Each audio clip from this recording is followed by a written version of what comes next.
versículo se encuentra en el versículo 10. Primera de Timoteo, capítulo 6, versículo 10.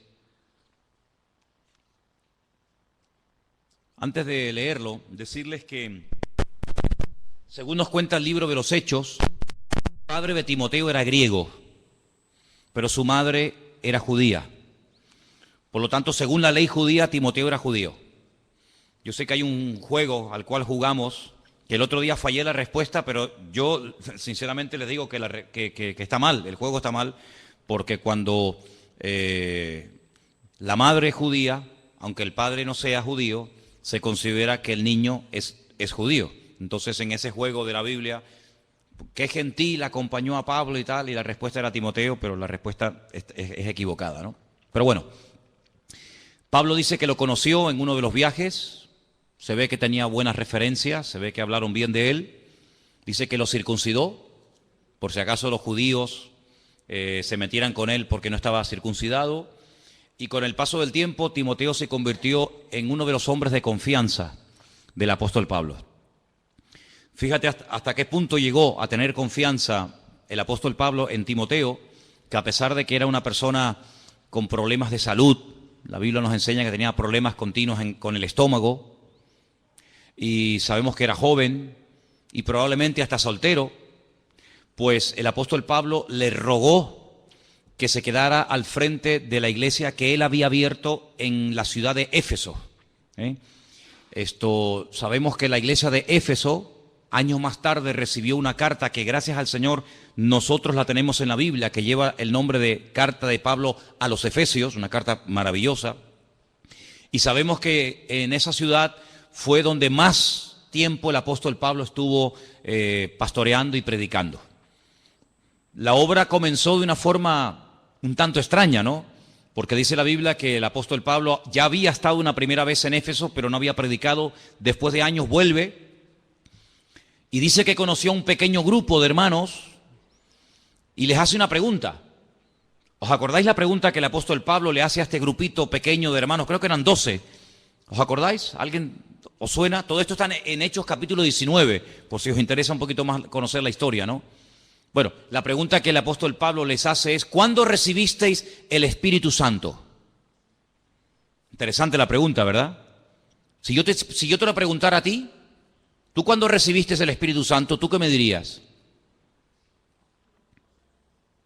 Ay, amigo, como que te da miedo responder, ¿no? Por si acaso te equivocas. Luego no estás muy seguro.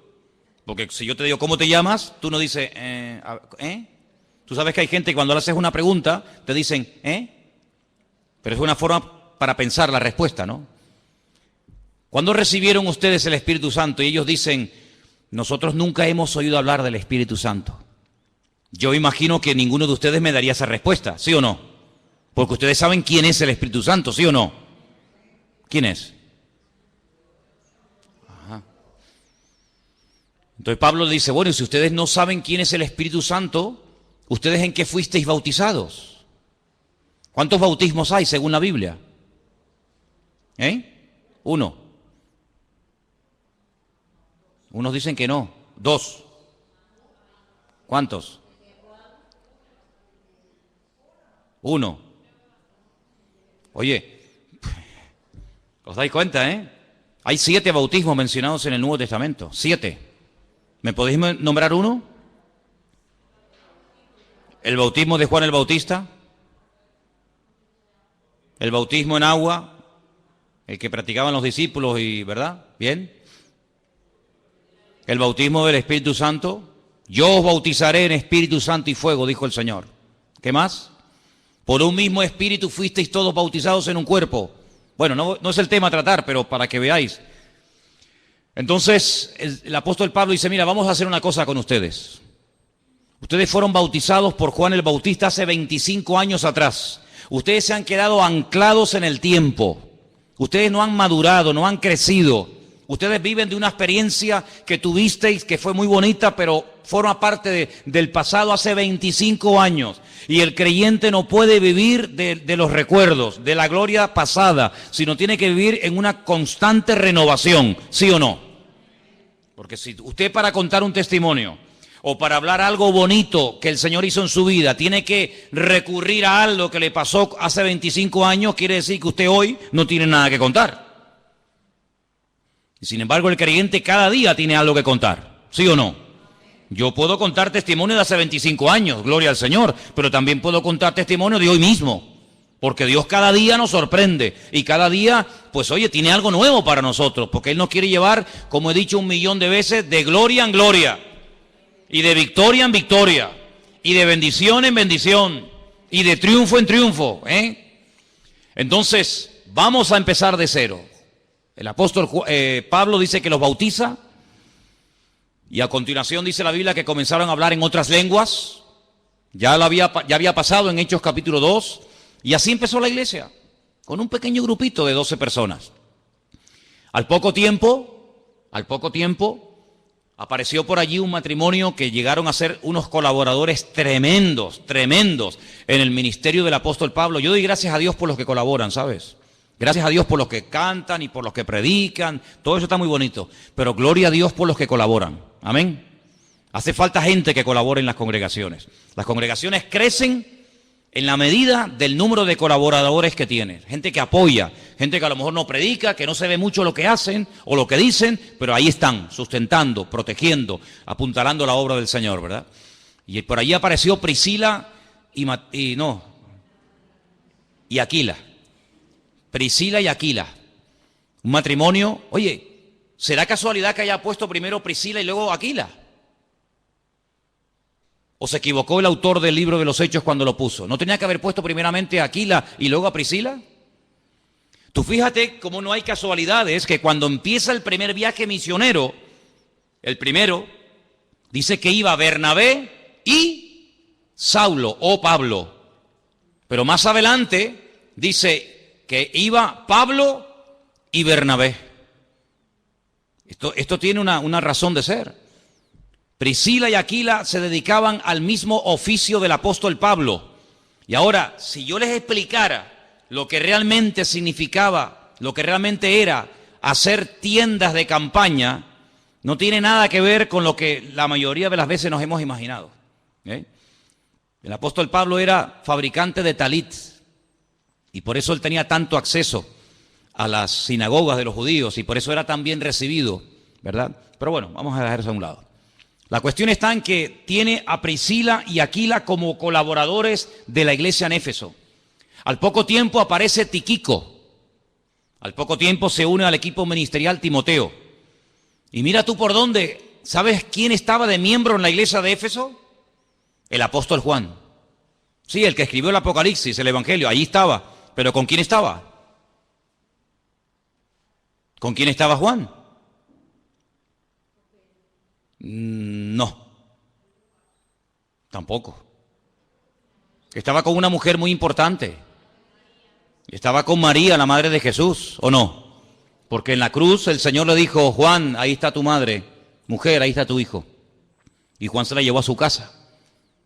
Y la historia secular cuenta que durante muchos años María y Juan, el amado, eran miembros de la iglesia de Éfeso, en la que Pablo estuvo 2 años. El día de la despedida, cuando Pablo dijo: hermanos, mi tiempo aquí se ha terminado, me tengo que ir a otro lugar. El día de la despedida dice que reunió a los ancianos de la iglesia y les dijo: hermanos, sabéis cómo entré y sabéis cómo me voy. No le debo nada a nadie. Sabéis mi trabajo, sabéis lo que he hecho, sabéis lo que hice, pero agárrate lo que dice. Yo sé que el día que yo me vaya, de entre vosotros, no le está hablando a inconversos, no le está hablando a gente que pasaba por la calle y entraron, sino a los ancianos, a los líderes de la obra, les dice: yo sé que el mismo día que yo me vaya se levantarán de entre vosotros lobos rapaces que no perdonarán al rebaño. Increíble. No se habían levantado durante el tiempo de Pablo, porque claro, Pablo los tenía como a raya, ¿no? Pero en cuanto se creara esa especie de vacío, se iban a levantar personas con falsas enseñanzas, con falsas doctrinas. Pero Pablo había estado 2 años, hermanos, 2 años predicando de noche y de día, casa por casa, uno por uno. 2 años, el mejor predicador de la época. Un apóstol de Jesucristo, 2 años enseñando sana doctrina, y el día de la despedida dice: yo sé que ustedes van a contaminar la iglesia, porque ustedes son como lobos rapaces que van a esperar que yo me vaya para hacerse con el rebaño. Y entonces, ¿qué es lo que hace Pablo? Le dice a Timoteo: Timoteo, quédate aquí. Y comienza a corregir todas las barbaridades que van a comenzar a enseñar a esta gente. Comienza a exhortar: dedícate a la lectura, predica a tiempo y fuera de tiempo, que nadie tenga en poco tu juventud. Y le escribe no una, 2 cartas le escribe a Timoteo para que él tenga material para enfrentarse a la dura lucha que va a enfrentar en Éfeso. Dicho sea de paso, en Éfeso a Pablo lo apedrearon y lo dieron por muerto. Sabéis que Pablo, cuando le escribe la carta a los Corintios, hay un momento en el que él da una lista de todos los padecimientos, de todos los sufrimientos que él ha ido experimentando a raíz de servir al Señor. Dice que fue apaleado, fue, apedreado, encarcelado, torturado, en fin, una barbaridad. Y dice: y en Éfeso peleé contra fieras. Probablemente lo lanzaron a la arena del circo romano y se lanzaron leones contra él, pero Dios lo protegió. Y en Éfeso a Pablo lo apedrearon, y dice, y lo sacaron fuera de la ciudad y lo dieron por muerto. Y probablemente a Pablo el Señor lo resucitó en la ciudad de Éfeso. ¿Qué te parece? Y en ese lugar es donde Timoteo se queda, y en ese lugar es donde él empieza su primera experiencia en el ministerio como pastor. Y en el capítulo 6... porque Pablo le da muchas instrucciones acerca de cómo tienen que comportarse los supuestos pastores, los diáconos, las mujeres, las solteras, las viudas, etc.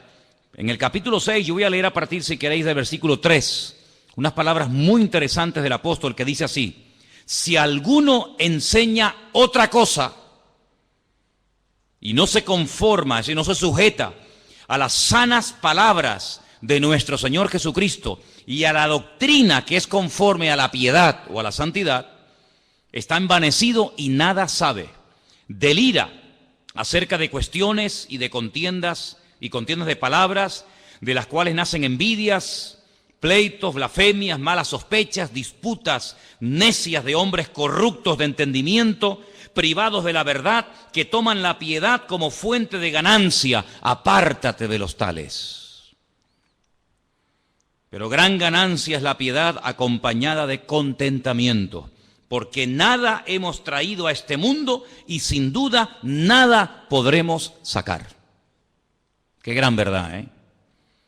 Así que, teniendo sustento y abrigo, estemos contentos con esto.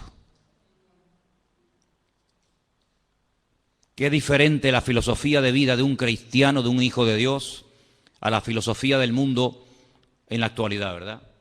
Teniendo comida, sustento y abrigo, dice, tenemos que estar contentos, no decir, bueno, vale, no, contentos, no resignados ahí, bueno, contentos, hermano, gozándonos en el Señor. Solamente con eso, con el sustento y con el abrigo, sí, pero no es que no tengo esto, no, es que eso no es necesario para la vida. Y sigo leyendo en el versículo 9, porque los que quieren enriquecerse caen en tentación y lazo, y en muchas codicias necias y engañosas que hunden a los hombres en destrucción y perdición. No hay nadie que hable más claro que Pablo y Santiago acerca del peligro de dejarnos seducir y atrapar por los bienes materiales y por el tener y tener y tener, y cuanto más tienes, más quieres. Porque, hermano, el no tener tiene un límite. Sí. Si no tengo comida me muero de hambre, ese es el límite. Pero el tener, ¿qué límite tiene? No hay límite para la avaricia, no hay límite para tener. Y ahora quiero tener esto y mañana quiero tener lo otro. Y no hay un límite, porque siempre habrá algo nuevo que no tienes y te gusta tener. Pero la palabra de Dios nos enseña que nosotros no tenemos que entrar en ese juego, en esas vanidades absurdas de tener y tener y tener y tener y tener, sino que teniendo, como acabamos de leer, sustento y abrigo, estemos contentos con esto. Hoy ha habido gente en el mundo que ha muerto de hambre, hermanos. Hoy, sí, hoy mismo. Mientras tú y yo estamos aquí en la iglesia alabando a Dios y gloria a Dios y aleluya y cada uno con la suya, pues hoy ha habido gente en el mundo que ha muerto de hambre. ¿Qué te parece? En pleno siglo XXI, que haya gente que muera de hambre, con toda la comida que se tira, con todos los recursos que hay, pues sí, hermano, todavía hay gente que muere de hambre. Y esta noche habrá gente que duerma a la intemperie. Mira Nepal, mira el terremoto ese tremendo. Dice que ya van como, no sé, 5, 6, 7, 8 mil. Bueno, y aparte nunca sabrán los que realmente murieron, porque por esas aldeas, a esas altitudes, ¿quién sabe cuánta gente vive allí? Se desmoronó la montaña y tú te crees que te van a poner a contar los muertos. Olvídate. Tremendo, ¿no? Tremendo, ¿no? Y nosotros esta noche, gracias a Dios, podemos dormir en una cama y tranquilos y cubiertos. Así que, hermano, ¿cuántos motivos tenemos para darle gracias a Dios? Amén. Amén. Y ahora viene un versículo que es tremendo, ¿no? Dice, porque raíz de todos los males es el amor al dinero. Fíjate que no menciona el dinero, sino el amor al dinero, que es otra cosa. El cual, codiciando algunos, fíjate lo que dice aquí, se extraviaron de la fe. Luego la habían conocido, habían experimentado el amor del Señor. Capaz que hasta servían al Señor. Dice, pero se extraviaron de la fe y fueron traspasados de muchos dolores. ¿Sabes que en la segunda carta, la segunda carta que Pablo le escribe a Timoteo, él dice que cuando lo sacaron de la cárcel para hacerle el juicio, bueno, le hicieron varios, ¿no? Pero dice, la primera vez que lo juzgaron, la primera vez que le tomaron declaración, dice, yo estuve más solo que la una, nadie estuvo a mi lado. Dice que un tal Alejandro, que era uno de los que viajaban con ellos, predicando y fundando iglesias y levantando la obra del Señor, dice que se le fue. Y encima se le fue causándole unos problemas terribles. Y después menciona a un tal Demas, que es mencionado en otras cartas, no solamente en la carta de Pablo a Timoteo, sino en otras también. Y dice, y Demas me ha dejado, dice, amando a este mundo. Es decir, el mundo lo arrastró, lo atrajo como un imán, de tal manera que dejó a Cristo, dejó el ministerio, dejó la predicación, lo dejó todo, porque el mundo le lanzó el guante y lo atrapó. Y este era uno de los que se dedicaba a predicar la palabra. Uno de los que viajaba con Pablo, y con Pablo, dicho sea de paso, no viajaba cualquiera, ¿eh? No viajaba cualquiera. De hecho, todos conocemos el incidente, ¿verdad?, que hubo en cierta ocasión ya en el primer viaje misionero entre Pablo y Marcos. ¿Sabéis o no? Dice la Biblia que, bueno, llegó un momento en el que Pablo viajaba con Bernabé, y Bernabé se llevó a su sobrino, a Juan Marcos, el que después escribiría el primer evangelio que lleva su nombre. Y dice que a la primera de cambio, cuando comenzaron, en fin, las persecuciones, las luchas, las cosas a ponerse duras y difíciles, Juan Marcos se volvió y los dejó. Y en el segundo viaje misionero, cuando Pablo, en vez de ir por mar, quiere ir por tierra, visitando las iglesias que habían fundado en el primer viaje y aparte yendo a otras latitudes, Bernabé dice, bueno, vamos a llevar otra vez a mi sobrino. Y Pablo dice, esta vez no. ¿Por qué? Porque nos abandonó. Y Bernabé seguramente habrá dicho, bueno, pero vamos a darle una segunda oportunidad. Perdonen la expresión, metió la pata en el primer viaje, se asustó. Era demasiada presión, demasiada responsabilidad. No estaba firme, no era maduro para aguantar esto. Pero bueno, vamos a darle una segunda oportunidad. Y Pablo que no, y Bernabé que sí, y Pablo que no, y Bernabé que sí. Y Bernabé y Pablo dicen, pues mira, yo no puedo trabajar más contigo. Y Pablo dice, pues muy bien, pues vete. Y dice la Biblia que Bernabé cogió a su sobrino, a Marcos, y se fue a la isla de donde él era, a Chipre. Y Pablo dice, bueno, pues yo me voy con Silas. Silas, que también en la Biblia aparece con el nombre de Silvano, que era el que les escribía las cartas, porque Pablo las dictaba y él las escribía y luego las firmaba. Y la Biblia pues nos dice que se separaron durante años y no volvieron a trabajar juntos. Fíjate lo exigente que era Pablo, que como la liaras una vez, cruz y raya, se acabó. Contigo no se puede contar para esto por lo menos. Después de muchos años sabemos que Pablo le dijo a Marcos que viniera a la cárcel a visitarlo y tal y cual, pero si Demas viajaba con Pablo es porque había pasado el filtro, porque a Pablo no se la daban con queso, a Pablo no se le colaba cualquiera.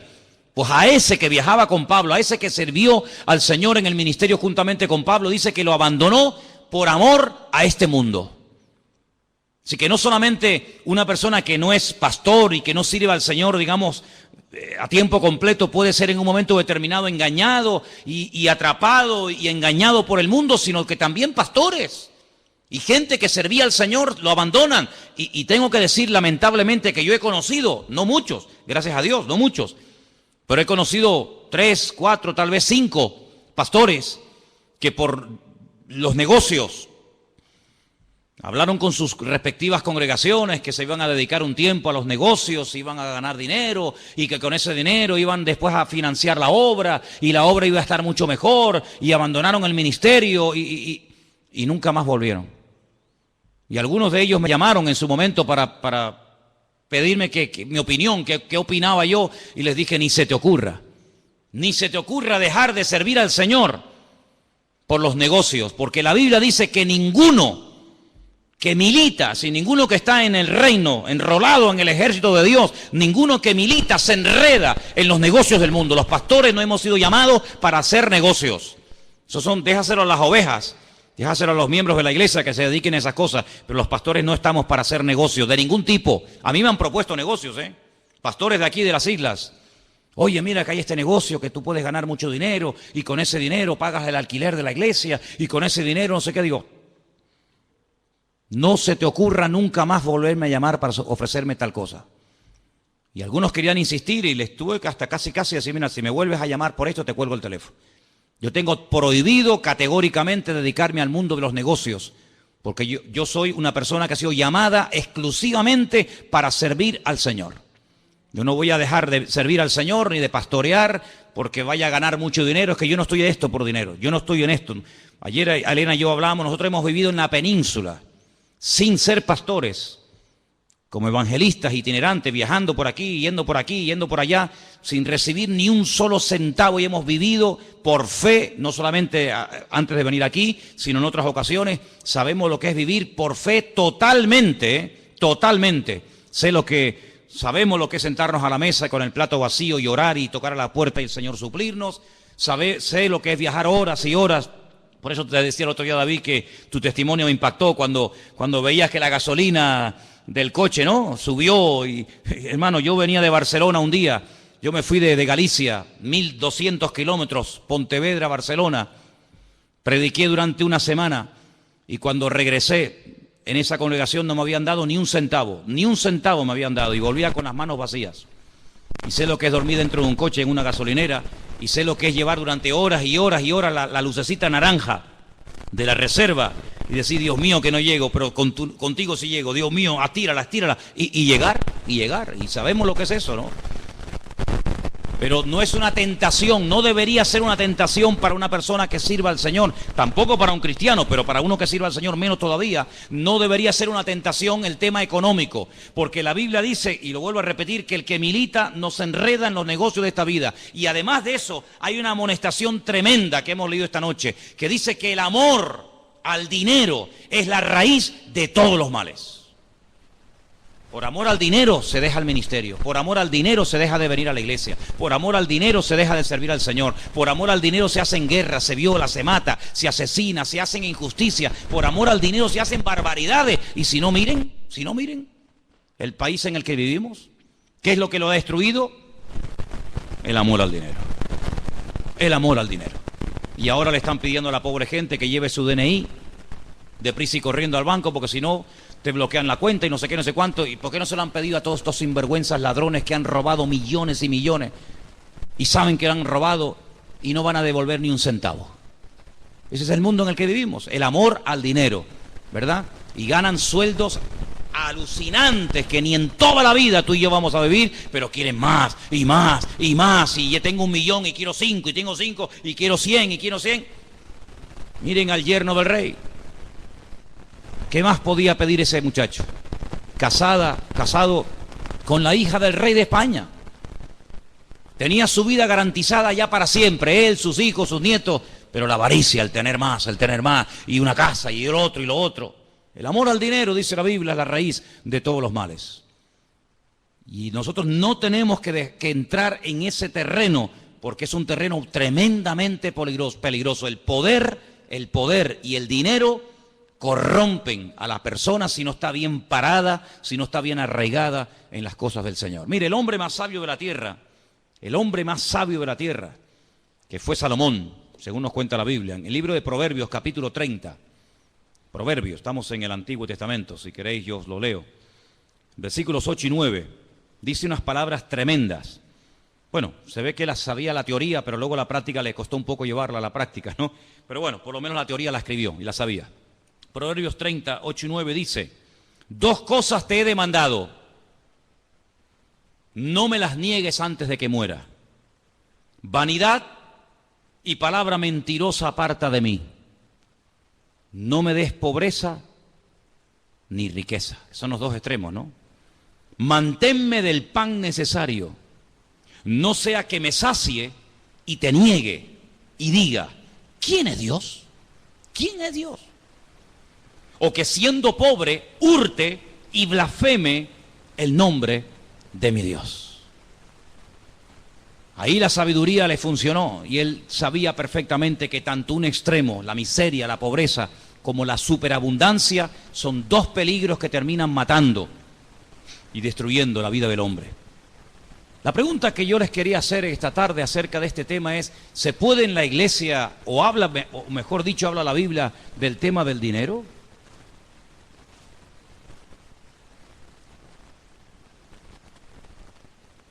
Hola. Hemos mencionado un versículo que donde aparece la palabra dinero, ¿sí o no? Claro que la Biblia habla de este tema. ¿Saben por qué? Porque tal vez a lo mejor tu problema no sea la enfermedad. Tal vez tu problema no sea tu matrimonio. Tal vez tu problema no sean los nervios, o la depresión, o cualquier otra situación de la vida. Pero tarde o temprano el tema económico de alguna manera u otra nos va a afectar a todos, ¿sí o no? A todos nos va a afectar. Porque vivimos en un mundo donde hay un sistema creado por el hombre. Y en ese mundo vivimos, aunque no somos de este mundo, estamos de paso, pero por vivir en este mundo, cuando llega final de mes, tenemos que pagar, los que tengan casa en propiedad, su hipoteca, los que vivimos de alquiler, nuestro alquiler. Cuando llega el recibo de la luz hay que pagarlo con dinero. Cuando quieres poner gasolina en el coche hay que utilizar dinero. Cuando quieres comprarte un par de zapatos porque te hacen falta tienes que utilizar dinero. Cuando quieres llamar a tu familia que está en el otro punto de la tierra tienes que pagar con dinero. En fin, todo hoy en día gira en torno al dinero. Y con el dinero se pueden hacer muchas cosas buenas, claro que sí. Con el dinero se pueden abrir iglesias, se pueden comprar Biblias, se puede comprar cosas para ayudar a la gente. Habéis visto en la pantalla, habéis visto lo que se hizo en su día, gracias al Señor, con el dinero que entraba, se pudo comprar un terreno donde hoy en día hay niños huérfanos, ¿verdad? Que si no fuera por la ayuda que reciben estarían por las calles tirados como perros, muertos de hambre, o sabe Dios qué, ¿verdad? Con el dinero se pueden hacer maravillas, pero también se pueden hacer auténticas barbaridades. Auténticas barbaridades. Fíjate tú, hermano, que el día que el Señor Jesucristo resucitó, y los fariseos y los escribas y los sumos sacerdotes sabían que había resucitado, porque ellos sabían perfectamente que el testimonio de la guardia romana era un testimonio fidedigno. Ellos sabían perfectamente que la resurrección se había producido, pero no querían aceptarla.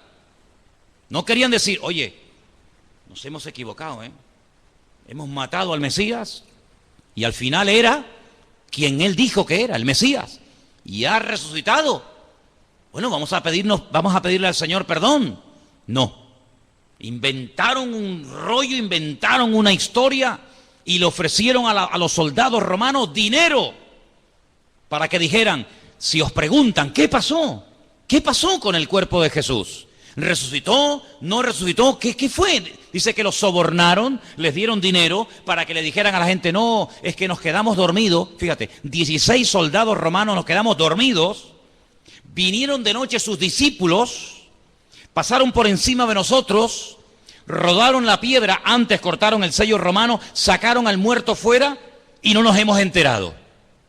Y dice, y este dicho llega hasta el día de hoy. Es decir, que cuando se escribieron los evangelios todavía corría la bola en el mundo de que era mentira que Jesús había resucitado, sino que sus discípulos robaron el cuerpo y fue todo por un soborno con dinero. Entonces, con dinero se pueden hacer maravillas y con dinero se pueden hacer auténticas barbaridades. Porque el dinero es un instrumento, es un buen siervo, pero es muy mal amo, es tremendamente cruel. Si lo usas, será una bendición. Si te usa, te destruirá. si lo usas adecuadamente, si lo administras, si lo canalizas para el fin por el cual Dios te lo dio, será una bendición.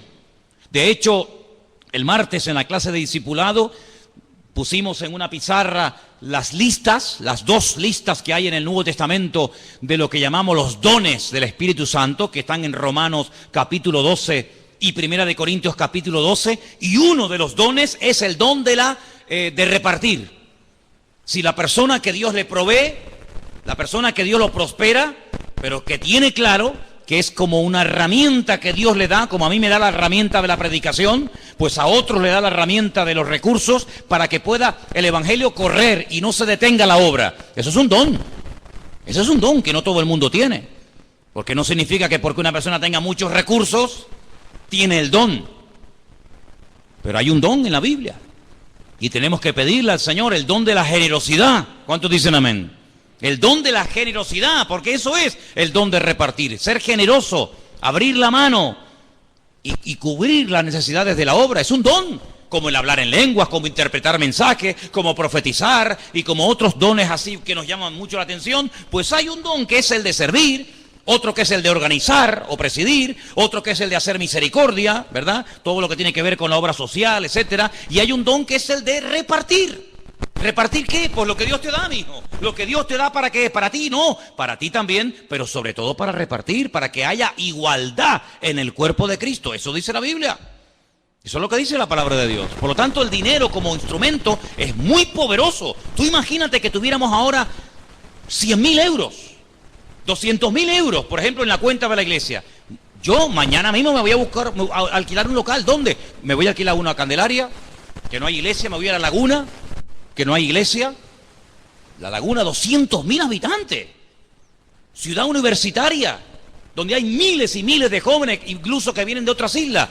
Pues yo me voy mañana con el equipito de sonido que nos regalaron, con las sillas que nos regalaron, y me alquilo un local en La Laguna y pongo fuera iglesia, vida nueva, tal, culto, martes y sábado por la tarde. Aquí, jueves y domingo por la tarde. Y en Candelaria, lunes y viernes. Y predico todos los días, yo no tengo problema en eso, a mí me encanta eso. Sí, pero vete a alquilar un local en Candelaria. Te van a pedir 2 meses, el mes de no sé qué, el mes de fianza. Si tuviéramos recursos, madre mía, y nos iríamos a otras islas. Y le pagaríamos la universidad a algún hermano de la iglesia. Por ejemplo, tenemos el caso, perdone si no nombro a otro, pero es el primero que me viene a la cabeza. Esta chica, ¿cómo se llama? Leana. No le dieron la beca y tuvo que dejar sus estudios universitarios. Porque no le dieron a la pobre la beca. ¿Y cuánto era la beca? Pues nada, tampoco estamos hablando de millones. Si la iglesia tuviera recursos, becaba a los jóvenes para que fueran jóvenes todos universitarios. Y si la iglesia tuviera recursos, pues construiríamos casitas, haríamos un barrio cristiano, o aquí en este edificio que hay 7 pisos vacíos, 7 pisos vacíos. Yo hoy estaba en mi casa y miraba y decía, Señor, encima de nuestra iglesia hay 7 departamentos vacíos. Aquí al lado, pared con pared, tenemos un local tan grande como este, que si tuviéramos recursos, yo alquilaba los 7 pisos y alquilábamos el local de al lado. ¿Para qué? No sé, haríamos otro rastro, haríamos un salón para los jóvenes, un salón social para dar de comer. No se cerró la puerta en el albergue, pues aquí ahora vamos a poner un comedor social para todo el mundo. Sí, pero ¿cómo lo hacemos? ¿Cómo lo hacemos? O sea, están pidiendo 1.000 euros de alquiler por este local. Y por poco que pidan van a pedir 300 o 400 euros por cada piso. Si tuviéramos 7 podríamos ayudar a las familias necesitadas de la obra. Con dinero, hermanos, se pueden hacer maravillas. Iglesias, financiar pastores, abrir centros de rehabilitación, lo que quieras, pero si no hay dinero, pues hay que conformarse con lo que hay. Pero fíjate el mundo cómo utiliza para lo malo sus recursos. Y la droga, el dinero y los miles de millones que producen, ¿para qué? Para guerras, para derrocar gobiernos, para matar gente, para matar criaturas, para secuestro, para violar. La raíz de todos los males es el amor al dinero. Por eso tenemos que orar al Señor, y hermano, y no es pecado hacerlo. Orar para que Dios nos dé recursos, no solamente recursos humanos, sino también recursos materiales. ¿Cuántos dicen amén? Yo me acuerdo cuando vinimos de un viaje de África y nada más entrar por la puerta de la iglesia en el Puerto de la Cruz, me acordaré toda mi vida como si fuera ahora. Habían allí dos hermanas de visita, Claro, cuando uno venía de África, imagínate cómo venía. Vienes encendido de África, ¿no? Viendo la necesidad, viendo la basura, viendo a los chiquillos. Veníamos de allí locos y querías meter a todo el mundo en la visión de África. Y estaba allí una señora y nada más terminar el culto me dice, ¿me deja su número de cuenta? Y le dije, ¿para qué? Pensé que me iba a pedir algo. Si no, porque quiero dar una ofrenda a la iglesia. Digo, entonces usted necesita la cuenta de la iglesia, no la cuenta mía. Eso, la cuenta de la iglesia. Digo, mira, ahí está Armando, me acordaré que estaba allí. Digo, háblese con ese hermano que está ahí. Él le da el número de la cuenta de la iglesia. Y dio 10.000 euros. Que no ha sido la ofrenda más grande que han dado aquí, ¿eh? Porque aquí una vez un hermano dio 5 millones de pesetas, ¿eh? Cuando empezamos, un hermano de aquí dio 5 millones de pesetas y a la semana otro dio 2.700.000 pesetas. Cuando empezamos aquí hace 14 años. Y con ese dinero, pues se compró el terreno, se comenzó a construir. Después vino un hermano que ya no se congrega aquí, que dio un día 5.000 euros. Me fui un día a predicar a Madrid y salía del baño y se me acercó una hermana y me dijo, tenga hermano, para los niños de África, y me dio 1.000 euros. Y fue una cosa increíble. Con dinero, hermanos, se pueden hacer maravillas. Maravillas, sinceramente. Y tenemos que orar al Señor, que el Señor levante obreros, pero obreros que podamos después ayudarlos y podamos sustentarlos y que se dediquen, como yo creo que tiene que ser dedicado un obrero, a tiempo completo y que tenga sus recursos y que tenga sus necesidades cubiertas. ¿Para qué? Para que tenga 24 horas al día dispuesto para servir al Señor. Y tenemos que orar y Dios lo puede hacer. ¿Cuántos dicen amén, hermanos? Dios lo puede hacer. Yo creo que una de las cosas que el diablo está tratando de controlar a toda costa son las finanzas y los recursos para que los creyentes no levanten cabeza y para que las iglesias sean cabeza en vez de ser cola, como dice la palabra que tienen que ser. Y a mí me da mucho dolor cuando veo hermanos que tienen, para que seamos cabeza y no cola, ¿no? Lo dije al revés, perdón. Menos mal que ustedes ya saben de la Biblia. Que ya pueden corregir al pastor. Fíjate, qué maravilla, ¿eh? Qué nivelazo, ¿eh? Tremendo, ¿eh? Entonces, hermanos, tenemos que orar que Dios supla recursos, hombre. Imagínate que pudiéramos alquilar ese local, no sé, en La Laguna, en Candelaria o en Guímar o donde fuera. Bueno, a alguna pareja ahí de la iglesia que esté dispuesto a ir allí. Venga, mandamos a fulano y a mengano. Sí, ¿cómo los mandamos? ¿Con la mano delante y la mano detrás? ¿Cómo los mandamos? Habrá que comprarles un cochecito, alquilarles un piso, pagarles el primer año los gastos de la obra hasta que la iglesia crezca. ¿Cuántas maravillas se pueden hacer con recursos, hermanos? Y tenemos que orar para que en el nombre de Jesús las riquezas o las necesidades materiales de la obra no frenen el avance del Evangelio, no frenen el avance del Señor. Y yo creo que si tenemos fe y oramos, el Señor va a hacer milagros entre nosotros. Porque nuestro Dios es un Dios de milagros. Pero hay algo, hermanos, que yo tengo que decirlo. Y no lo digo con doble intención, porque líbreme Dios. Lo digo con toda sinceridad. Mire, hermano, si nosotros somos fieles, aunque seamos 4, no me importa el número. El número no tiene nada que ver con esto. Si nosotros somos fieles con nuestro Dios en lo que nos corresponde como cristianos dar, Dios va a respaldar su obra. Porque dice la Biblia, y quiero leer ese versículo esta tarde, porque la Biblia, claro que habla de economía, pero de economía sana. No de economía corrupta como están en las calles, sino de una economía correcta, sana, justa. En el libro de Malaquías, que en su Biblia está en el último del Antiguo Testamento, hay un versículo que yo sé que tú conoces de memoria, pero yo te lo voy a leer. Está en capítulo 4 de Malaquías. 3, perdón. Cuando uno deja su Biblia y coge otra, ¿verdad? En la otra Biblia mía hago así, pum, y lo encuentro enseguida. Cuando uno cambia de Biblia parece que nos cuesta más conseguir las cosas, ¿no? Pero hablando acerca de las ofrendas, hablando acerca de los diezmos. ¿Me ayudáis? Es el 10, pero sí, 3, sí, perdón, ya está, sí, 3:10, perdón, sí. Es que en la otra Biblia tengo ese versículo a la izquierda y en esta está a la derecha. Capítulo 3 de Malaquías, verso 10. Bueno, si quieren arranco desde el... pasa que es muy fuerte el 9, no sé si les va a gustar que lo lea. No sé qué hacer. Yo iba a leer el 8, pero es que el 8 es peor. Ay, mi madre. Ahora me metí en un follón. Ahora me metí en un lío. ¿Puedo leer el 8? Tú eres el que me estás diciendo que lo lea, ¿eh? ¿Robará el hombre a Dios? Y tú dices, ¿cómo va a robar un hombre a Dios? ¿Se puede robar a Dios? Bueno, vamos a seguir leyendo. Vosotros me habéis robado. Y dijisteis, ¿en qué? ¿En qué te hemos robado a ti? Y dice el Señor, en vuestros diezmos y en vuestras ofrendas. Yo te dije que el versículo era muy fuerte, ¿eh? Yo te dije que el versículo era tremendo. ¿Me dejáis leer el 9? Bueno. Malditos sois con maldición, porque vosotros, toda la nación, me habéis robado. Claro, tú lees esto y tú dices, madre mía, qué tremendo, ¿no? Así que esta gente, si lees el contexto, sembraban, apenas cosechaban, todo les iba mal, estaban bajo maldición, según hemos leído, porque Dios les dice en el versículo 8, me habéis robado en esto y en esto. Y las consecuencias las estáis sufriendo. Así de claro. La pregunta es, ¿hay solución? ¿Hay remedio? Siempre hay solución, hermano. Siempre hay remedio. Siempre.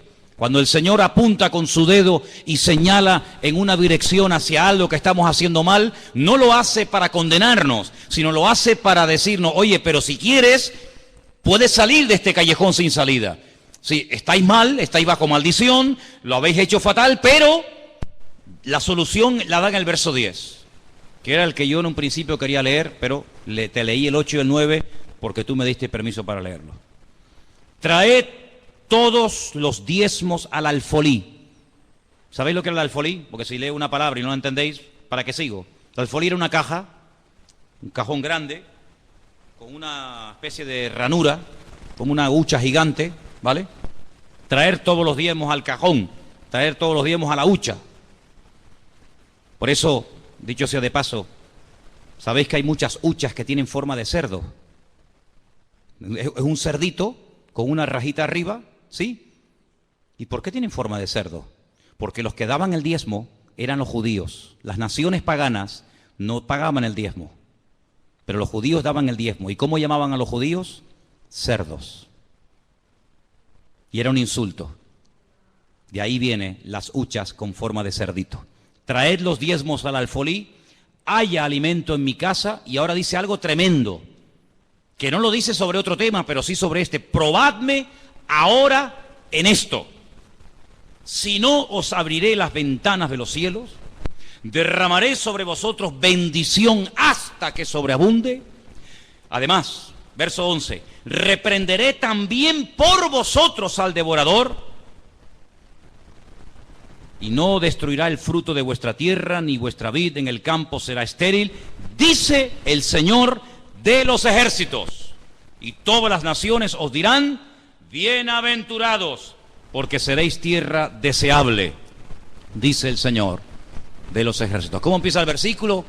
Malditos sois con maldición, mira cómo os va la vida, mira la situación en la que estáis. ¿Cómo termina la historia? Seréis la envidia de las naciones, tierra deseada, tierra bendecida, tierra prosperada. ¿Por qué? Porque cuando ustedes escogen un camino donde ustedes son los que ponen las normas, donde ustedes son los que me estáis mirando a mí, ¿verdad? Estáis mirando a mí, al que predica. Siempre se mira al que predica, no al que entra ni al que sale. Cuando una persona hace su voluntad, cuando una persona hace las cosas a su manera, pues las consecuencias son terribles. Cuando una persona escoge el camino del Señor, obedece al Señor, cumple su palabra, dice aquí que se llegarían a ser una nación deseable para todas las naciones.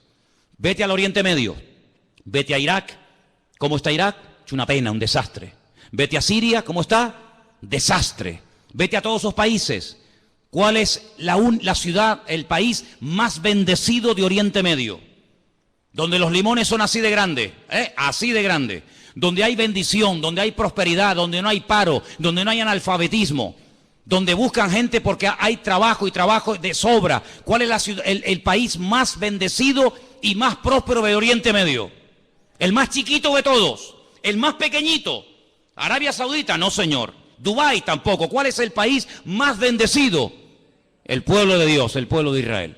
Por eso es la envidia de todo. Por eso todos quieren destruirlo. Por eso todos están contra él. Por eso todos van en contra. ¿Por qué? Porque la bendición de Dios levanta envidia.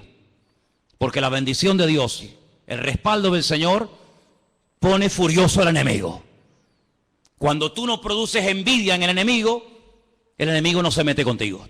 Cuando tú eres una persona bendecida, cuando el gozo del Señor es tu fortaleza, cuando el Señor te va abriendo puertas, todas aquellas personas que dicen que no creen en Dios, en lo más profundo de su corazón te tienen envidia y celos. ¿Por qué? Porque ven el respaldo del Señor sobre tu vida. Fíjate qué curioso, te voy a poner un ejemplo. Un esclavo, un muchacho que no lo quieren ni sus hermanos, sus propios hermanos carnales ni lo quieren, no lo pueden ver en pintura, le han puesto un mote. Antiguamente, aquí había gente que se conocía más por el mote que realmente por su nombre propio. Ahí viene el soñador. Unos celos, una envidia terrible, todos los hermanos, desde el más grande hasta el más pequeño, contra su hermano José. ¿Por qué? Porque es un chico bendecido, porque es un chico que tiene comunión con el Señor, Dios le habla, Dios le da sueño, Dios le da revelación, y la envidia, te vuelvo a repetir, siempre despierta envidia y celos en la gente que te rodea. ¿Qué es lo que quieren hacer? Matarlo, acabar con su vida. Lo meten en un pozo, lo quieren matar de hambre, lo quieren matar de sed. Rubén dice, no, vamos a hacer algo, vamos a venderlo. Vamos a venderlo porque ya matarlo es muy duro. Pero bueno, y cuando vayamos a la casa y nuestro padre nos pregunte por nuestro hermano, ¿qué le decimos? Si él lo mandó. Y ahora cuando vayamos nosotros y José se queda aquí, ¿qué le decimos? Bueno, inventamos una mentira. Le quitamos la ropa, que era una ropa de colores que él llevaba, la teñimos con sangre de un animal y le decimos a nuestro padre que José ha sido despedazado por una fiera del campo y ha muerto. Fíjate qué crueles. Ni uno dijo, no hagamos eso. ¿Cómo le vamos a hacer? ¿Cómo le vamos a decir a papá eso? Y un año y otro año y ninguno hablaba, todos callados como zorros. Y José, el pobrecito, allí más solo que la una en Egipto. Pero dice la Biblia que el Señor estaba con José. ¿Cuántos dicen amén? La Biblia no dice, pero el Señor estaba con Rubén, el Señor estaba con Neftalí, el Señor estaba con Gad o con Aser. No, el Señor estaba con aquel que aparentemente era el que peor estaba. Solo, abandonado, tirado allí como un perro en Egipto sin entender ni papa, porque él hablaba hebreo, allí se hablaba en el idioma de los egipcios, árabe, él no entendía nada, sin padre, sin madre, sin comérselo ni bebérselo, más solo que la una. Lo compra un señor llamado Potifar y se da cuenta que este muchacho es distinto, se da cuenta que este joven es diferente. Siembra y hay unas cosechas alucinantes, organiza el ganado y el ganado es sano, robusto y fuerte. Donde pone la mano José, dice, allí estaba la mano de Dios. José es un hombre próspero porque tiene comunión con el Señor. Claro, la envidia y los celos, ¿de qué venía? De la unción y de la bendición de Dios que había sobre su vida. Entonces, amados hermanos, te das cuenta cómo cuando una persona es bendecida, cuando una persona tiene algo que decirle al mundo, la gente te preguntará y la gente se te acercará. Pero si vamos por la vida quejándonos, si vamos por la vida lamentándonos, ¿qué te van a preguntar a ti? ¿Para qué se te van a acercar a ti si ya poniendo la televisión nos ponen la cabeza así todos los días? Pero ¿a quién se van a acercar? A la persona que vive en este mundo, pero es diferente. Ríe, canta, danza, baila, honra al Señor. ¿Por qué? Porque aunque vive en este mundo, no es de este mundo. Y eso es lo que la gente tiene que ver en ti y lo que tiene que ver en mí. Pero no lo van a ver aquí dentro, porque aquí de la gente en la calle prácticamente no entran porque les da miedo. Pero cuando salgas de aquí, ya verás compañeros de trabajo, compañeros de instituto, compañeros de clase, vecinos, amigos, familiares. Es ahí donde tienes que marcar una diferencia y hablar diferente y hablar distinto, decir, Dios está con nosotros, pero en palabras y en hechos. ¿Cuántos dicen amén? Pero para eso tenemos que hacer lo que nos corresponde. Esto no es tocar un botón y ya está, no. Acá hay una parte humana que cuando nosotros la hacemos, Dios dice que hace así y abre las ventanas de los cielos, derrama bendición hasta que sobreabunda y además Él se encarga de reprender al devorador. Y yo pregunto, ¿y quién es ese señor? ¿Quién es el devorador? ¿El diablo? Bueno, pues yo veo cristianos que están todo el día reprendiendo al diablo. Todo el día están reprendiendo al diablo. Pero si el Señor dice, pero si tú haces tu parte, el que lo voy a reprender voy a ser yo. ¿Y a quién le va a hacer más caso el diablo? ¿A ti o a Dios? Fíjate tú que Miguel es el arcángel más poderoso que jamás Dios ha creado. Y cuando Satanás vino a pelear contra él porque quería el cuerpo de Moisés, ¿qué dijo Miguel?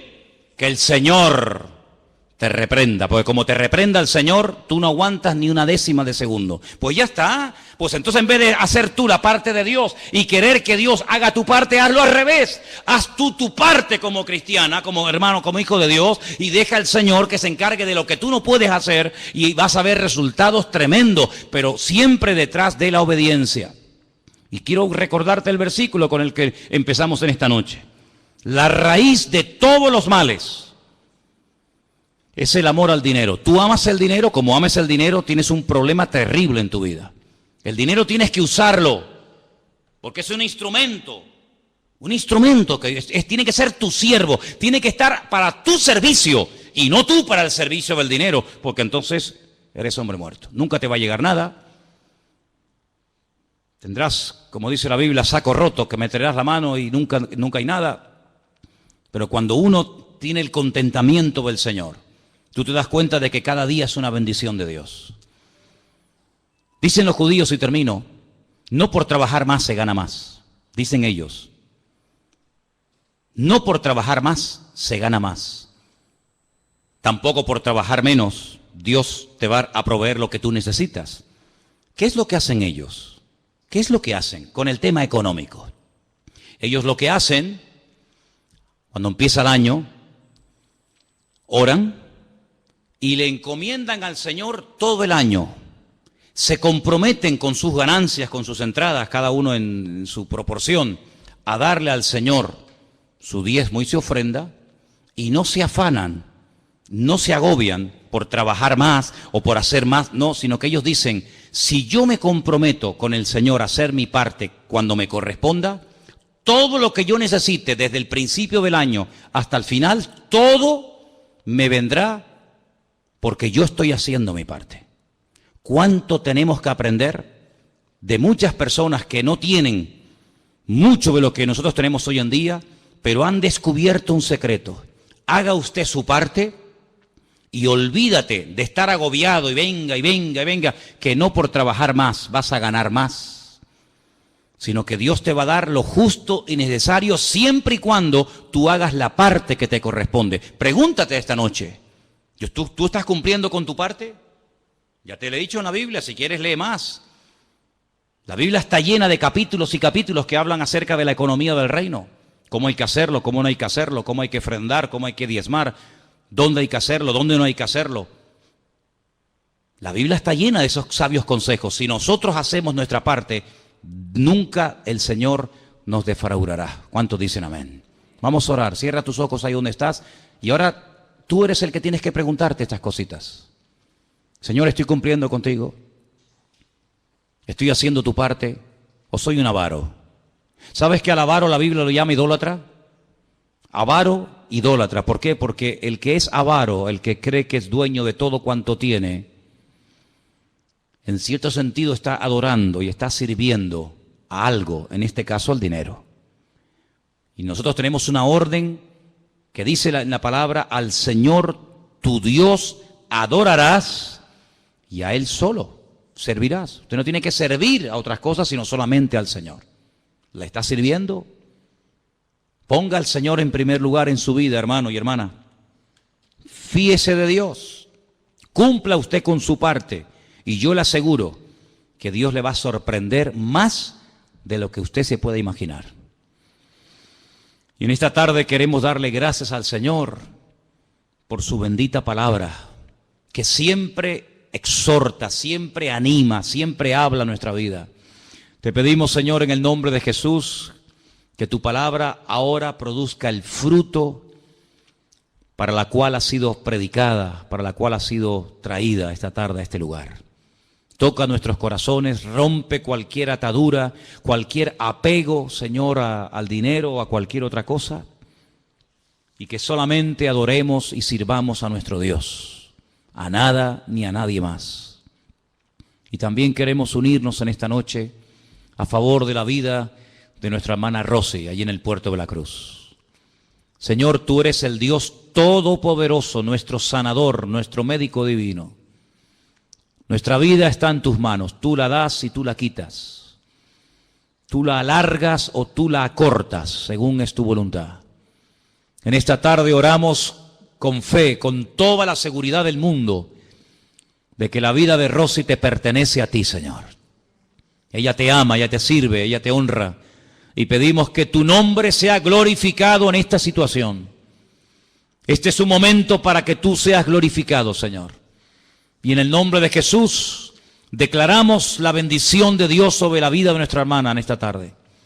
Donde quiera que se encuentre, te pido que ahora tu mano se pose sobre ella y haya un consuelo, un aliento, un milagro de parte tuya, Señor. Aceptamos tu voluntad, cualquiera que sea, tú lo sabes. Pero el anhelo de nuestros corazones es verla sana, verla totalmente libre y restablecida de esa enfermedad.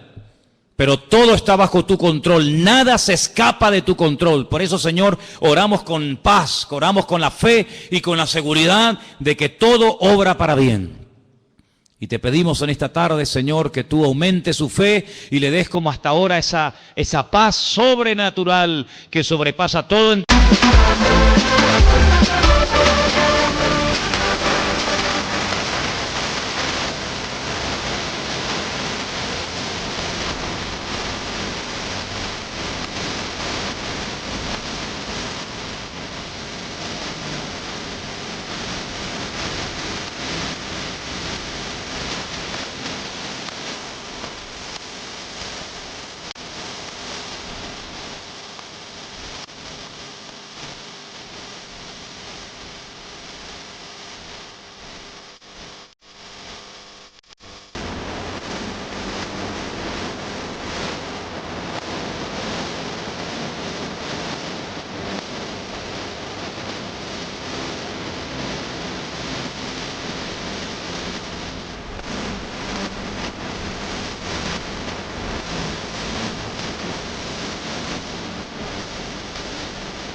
Entendimiento para que ella pueda, Señor, aceptar el trato de Dios en este momento en su vida.